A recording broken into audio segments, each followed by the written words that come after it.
ओम शांति। आज की मुरली से हमने प्रश्न उठाया है, ऊंच पद पाने वाले बच्चों की मुख्य निशानी क्या होगी।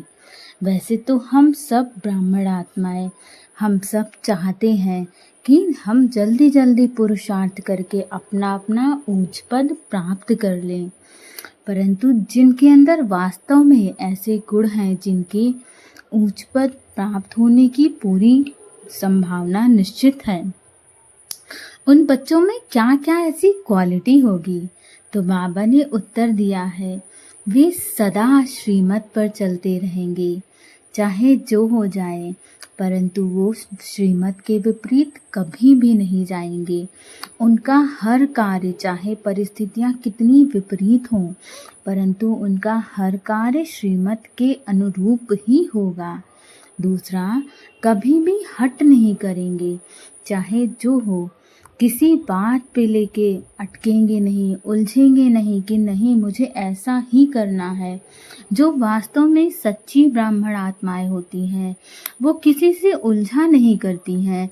वो समय के अनुसार, बाबा कहता है कि बच्चे स्वयं को परिवर्तित कर लो, किसी भी चीज़ में तुम्हें उलझने की आवश्यकता नहीं है।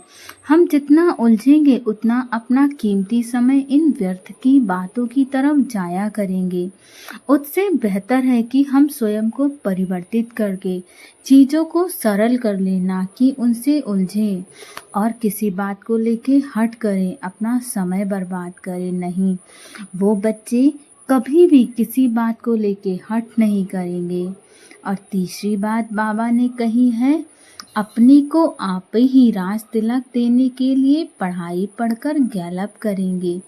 अर्थात जैसे बाबा हम बच्चों से कहता है कि बच्चे सदा स्वमान में रहो, और स्वमान हमारे लिए इसीलिए है कि जीवन में चाहे जैसी परिस्थितियां हों, परंतु हम उन परिस्थितियों को अपने अनुसार जैसे चाहे वैसे ढाल सके, या फिर अपने आप को इतना ऊंचा बना ले कि परिस्थिति हमारे सामने छोटी लगने लगे।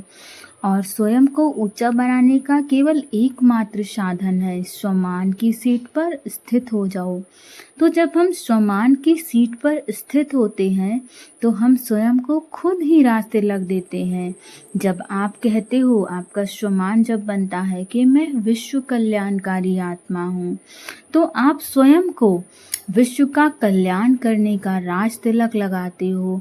विश्व का कल्याण करने ही वाली आत्मा समस्त विश्व पर राज्य करेगी। तो जब आपने कहा कि मैं विश्व का कल्याण करने वाली आत्मा हूँ, तो आपने स्वयं को इस बात का भी राज तिलक लगा दिया कि आप विश्व पर राज करने वाली आत्मा हो। चौथी बात बाबा ने बताई है, अपने को कभी घाटा नहीं डालेंगे, अर्थात किसी भी व्यर्थ संकल्प में अपना समय जाया नहीं करेंगे। व्यर्थ संकल्पों में अपना समय जाया करना ही स्वयं को घाटा देना है। जब हम व्यर्थ संकल्प करते हैं तो हम समर्थ संकल्प उस समय नहीं कर पाते हैं। और संगम युग हम सबको पता है कि बहुत कीमती समय है। इसे हम व्यर्थ के कार्यों में जा करके उस समय को बर्बाद ना करें, बल्कि बाबा की याद में बैठें, बाबा की याद में श्रीमत पर चलें। और हो सके तो जब भी परिस्थिति आपको विषम लगे तो स्वयं को अलग अलग स्वमान दो, ताकि आप उन परिस्थितियों से बहुत सरलता से बाहर निकल सको।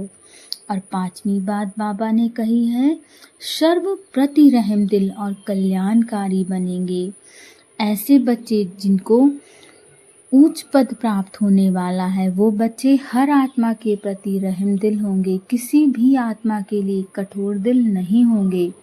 सामने वाली आत्मा के कर्म चाहे जैसे भी हो, परंतु जो उच्च पद पाने वाली आत्मा है वो उस आत्मा के कर्मों को नहीं देखेगी, उस आत्मा को देखेगी। कर्म तो उसके शरीर ने किया है, आत्मा का क्या दोष, वो आत्मा ये देखेगी। और चाहे जितनी गलतियां की हो फिर भी उसके कल्याण की ही कामना करेगी। तुमने चाहे जितना बुरा सामने वाली आत्मा के साथ किया हो, परंतु फिर भी ऊंच पद पाने वाली आत्मा हमेशा आपके कल्याण के लिए ही कहेगी। उन्हें सर्विस का बहुत शौक होगा। जो उच्च पद पाने वाली आत्मा होगी वो हर बार सोचेगी कि मैं ज़्यादा से ज़्यादा आत्माओं तक बाबा का ज्ञान पहुंचा दूं। हर आत्मा तक बाबा का ज्ञान पहुंच जाए। अंत समय में कोई आत्मा ना कहे कि मुझे बाबा का ज्ञान नहीं मिला। और इसका सबसे बड़ा उत्तरदायित्व तो उन समस्त आत्माओं का है जिन्हें बाबा का ज्ञान मिल चुका है। और छठवीं बात बाबा ने बताई है कि कोई भी तुच्छ काम नहीं करेंगे, लड़ेंगे झगड़ेंगे नहीं। ये जो छोटी छोटी खिटपिट है, हम इन उन बातों के चक्कर में फंसे रहते हैं।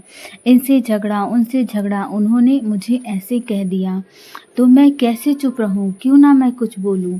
और हर बार जब मैं चुप रहती हूँ तो सामने वाली आत्मा उसे मेरी कमजोरी मानती है। ये सब व्यर्थ की बातें हैं। हमारा गोल बहुत ऊंचा है।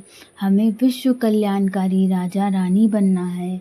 तो जब हम इन छोटी छोटी बातों में अपना समय गंवाएंगे तो हम इतना ऊंच गोल प्राप्त नहीं कर पाएंगे।